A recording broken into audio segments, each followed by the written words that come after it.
My brothers and sisters, I'm unboxing the hardback of this beautiful translation, and it's amazing how this really looks. I'm so interested in knowing. Bismillahir Rahmanir Rahim.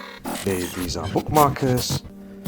As much as the Arabic is very important, and that's the word of Allah, but this translation brings closer to our understanding the very word of Allah subhanahu wa ta'ala. This hardback edition pulls you to reading more and more, and it attracts you towards the lovely words of this beautiful translation, bringing closer to our understanding the meanings of the word of Allah subhanahu wa ta'ala.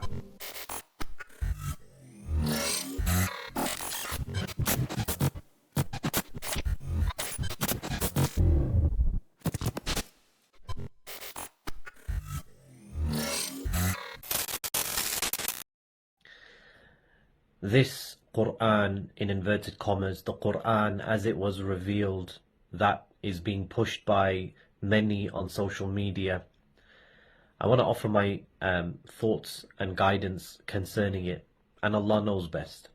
Number one, when it comes to the arrangement of the surahs in the Qur'an, this is part of the revelation and part of the Qur'an, the Mus'haf, the arrangement of the different surah is a part of the preservation of the Qur'an. It was something that was done by the Prophet sallallahu alaihi wasallam. So this Qur'an which we have that starts with Surah Al-Fatiha, followed by Surah Al-Baqarah, and it ends with Surah Al-Nas, and it has 114 surahs. This didn't just happen by chance, and it wasn't just thrown together willy-nilly. These verses and these ayat were pieced together in this fashion by the Prophet sallallahu alaihi wasallam. It was compiled into a book at his time, and this was based upon the revelation and the guidance sent by Allah subhanahu wa ta'ala. And there's been no disagreement on this amongst the Muslims. This thing that we have now, which claims to arrange the different surahs according to when they were revealed, and it is not a study book of any shape or form, it's just a translation, the Qur'an as it was revealed. This is an innovation, and it should be avoided. At the least, it's extremely doubtful. Therefore, as the Prophet sallallahu alaihi wasallam, he told us to do, to avoid the doubtful matters. We must avoid this kind of thing. Don't buy it, don't promote it, and I believe it should be taken off sale immediately if the people involved, they fear Allah and they fear the last day. Here are my reasons for this. Number one,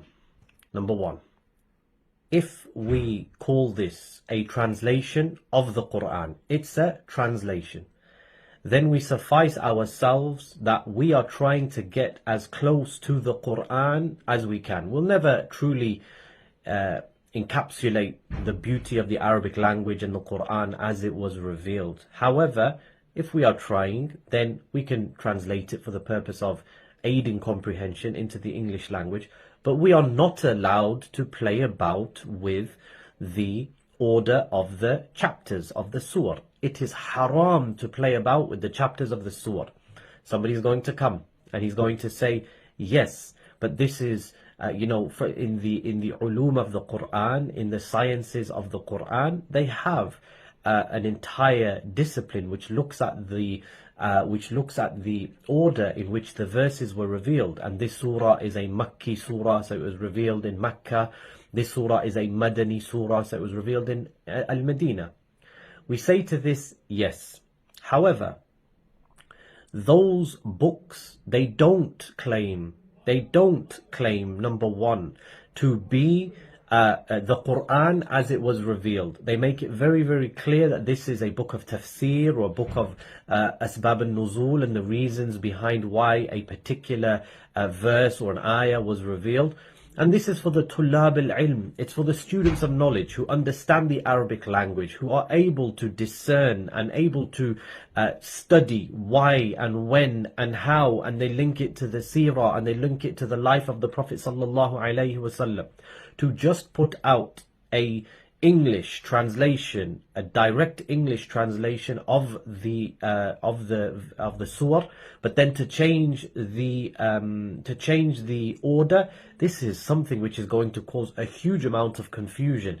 The Qur'an as revealed was as it was to Muhammad sallallahu alaihi wasallam. There's no need to play about with the order of the verses. Number one. Number two, when you look at the books of tafseer, they don't play about with the order. They go through Surah Al-Fatiha and they'll mention this is Makki, this is Madani. They will go through Surah Al-Baqarah and then they'll go through the rest of the surah, etc. And they will be in the correct order. Okay, so nobody messes with the thing. And then to call it as it was revealed, as somehow to imply that the Qur'an that we have now is not the correct. This is very, very problematic. Point number two, okay, point number two.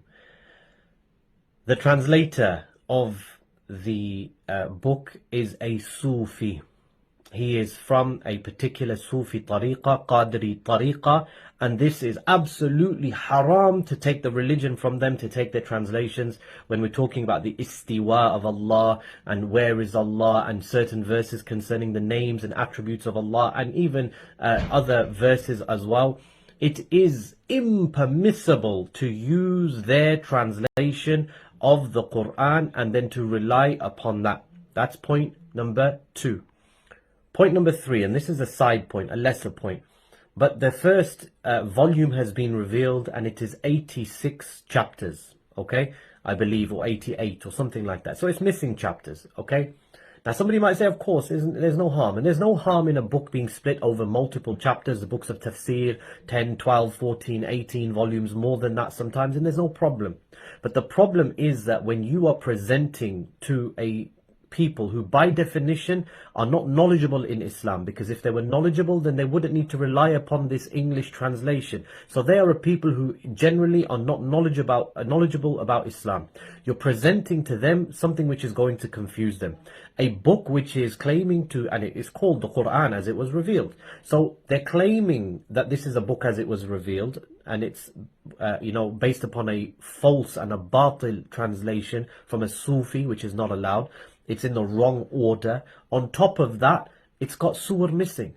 It's going to cause so much confusion, subhanallah. It's going to cause so much confusion, okay? And so we have to suffice ourselves with the translations of the Qur'an which have been recommended and have been checked. So for example, if somebody was to come to me now and say, which translation of the Qur'an should I use?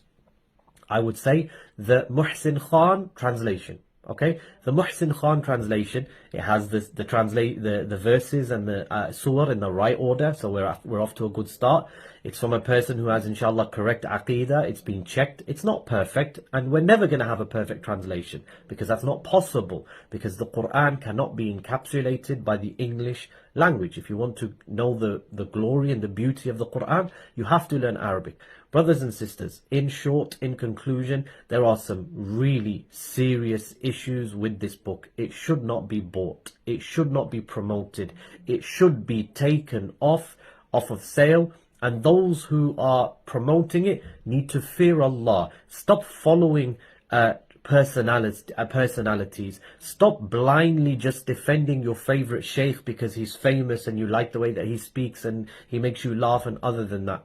This is our religion. This is the source of our religion. The Quran as well as the Sunnah, this is the source of the Islamic legislation. When are we going to stop playing about with it? Why don't we just suffice ourselves with the scholars of Islam and stop trying to look for new ways to make money by selling the deen of Allah, by just compromising and just promoting something which is, oh, it looks nice and it's presentable and it's got some nice pictures. This is about heaven and hell. We need to take it very, very seriously. We ask Allah for safety, security. My advice to you, as is, spread that this book should not be bought. It should not be given as a gift. It should not be read, nor should it be promoted. It should be taken off of sale. And we must fear Allah, fear the last day. And ultimately Allah knows best. Assalamu alaikum wa rahmatullahi wa barakatuh.